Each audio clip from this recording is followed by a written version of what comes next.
Hare Krishna dear devotees, day 4 are Kartik special series Hari के अपने। आज हम जिन भक्त की बात करने वाले हैं, इनके कीर्तनों पर श्री चैतन्य महाप्रभु, नित्यानंद महाप्रभु अपने पार्षदों के साथ प्रकट हो जाया करते थे। ये मात्र 2 साल की उम्र में श्रीमद् भागवतम सुनने लग गए थे, यानी कि भागवतम प्रेमी थे, जो अपनी फैमिली को चकमा दे के वृंदावन पहुंच गए थे। मैं बात कर रही हूँ मध्व गौड़ीय संप्रदाय से बहुत ही भगवान के प्रेमी भक्त आचार्य श्रीला नरोत्तम दास ठाकुर की जय। आज नरोत्तम दास ठाकुर जी का डिसअपीयरेंस डे है, तो मैंने सोचा कि नरोत्तम दास ठाकुर जी के बारे में ही हम कुछ श्रवण करते हैं। श्रीला नरोत्तम दास ठाकुर जी का जन्म एक राज परिवार में 1530 में हुआ था और 1532 में श्री चैतन्य महाप्रभु ने अपना शरीर छोड़ दिया था। इनका जन्म वेस्ट बंगाल में पद्मावती नदी के पास खेतुरी ग्राम में हुआ था। भगवान श्री कृष्ण की गोलोक वृंदावन की लीलाओं में ये चंपक मंजरी है। जैसा कि हम जानते हैं, इनका जन्म एक राज परिवार में हुआ, तो वहाँ पर एक एस्ट्रोलॉजर भी थे।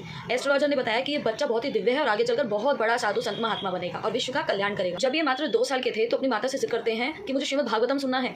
अब राज परिवार में पैदा हुए हैं तो बहुत सारे ब्राह्मण बुलाए गए। अपनी मैया की गोदी में ये बैठकर ब्राह्मणों से श्रीमद् भागवतम सुनते थे और ऐसा सुनते सुनते इनकी माता जी, इनके परिवार वाले, इनके बहुत सारे रिश्तेदार भगवान श्री कृष्ण के भक्त बन गए। श्रीला नरोत्तम दास ठाकुर जी के जन्म से पहले ही उनके आने की भविष्यवाणी हो चुकी थी और ये भविष्यवाणी किसी और ने नहीं, श्री चैतन्य महाप्रभु ने की थी। श्री चैतन्य महाप्रभु जब वृंदावन जा रहे थे तो कनेर नटशाला नाम की एक जगह है जो पद्मावती नदी के पास है। वहाँ पर महाप्रभु रुकते हैं अपने सभी पार्षदों के साथ और वहाँ पर पद्मावती नदी के किनारे बहुत ही सुंदर कीर्तन करने लगते हैं, नृत्य करने लगते हैं और बहुत जोर जोर से बोलने लगते हैं नरोत्तम नरोत्तम नरोत्तम। सबको लगता है कि वो भगवान को पुकार रहे हैं, क्योंकि नरोत्तम भगवान का भी एक नाम है। महाप्रभु कहते हैं मैं एक भक्त को पुकार रहा हूँ अपने, जो इस धराधाम पर आएगा और सब जगह हरि नाम का प्रचार करेगा। और जब श्रीला नरोत्तम दास ठाकुर 12 साल के होते हैं तो एक दिन उनके स्वप्न में नित्यानंद महाप्रभु आते हैं। नित्यानंद महाप्रभु उन्हें बताते हैं कि भगवान उनके लिए प्रेम अश्रु छोड़कर गए हैं और जब वो प्रेम अश्रु उनको मिलते हैं तो वो बिल्कुल चेंज हो जाते हैं। उनका बॉडी का कंप्लेक्शन एकदम चेंज हो जाता है। वो बस कृष्ण कृष्ण कृष्ण कृष्ण पुकार रहे होते हैं। अपने घर पहुंचते हैं, घर वाले बहुत ज्यादा परेशान किए, क्या हो गया इनको, बस कृष्ण कृष्ण पुकार रहे हैं। तो एक दिन उन्होंने भगवान से प्रेयर किया कि प्लीज आप ही कुछ अरेंजमेंट्स कीजिए, मुझे वृंदावन आना है। भगवान ने अरेंजमेंट किया।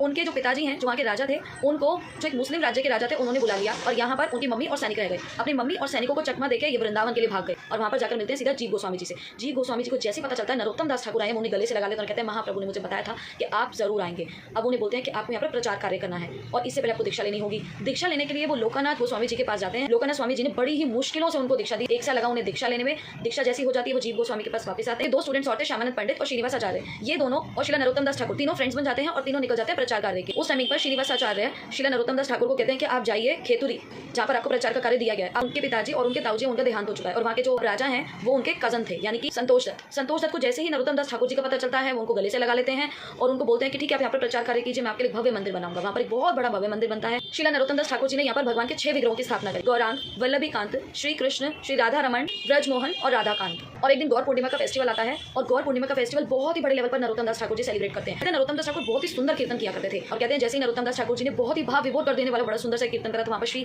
चैतन्य महाप्रभु, नित्यानंद महाप्रभु, अद्वैत आचार्य, भगवान के बहुत सारे पार्षद एकदम प्रकट हो जाते हैं और वहाँ पर नृत्य करने लगते हैं। इतना सुंदर नजारा होता है कि भगवान प्रकट कर दिए इन्होंने। ऐसे हैं हमारे श्री नरोत्तम दास ठाकुर। हरे कृष्णा जगत श्रीला प्रभुपाद की जय। नरोत्तम दास ठाकुर पाद की जय।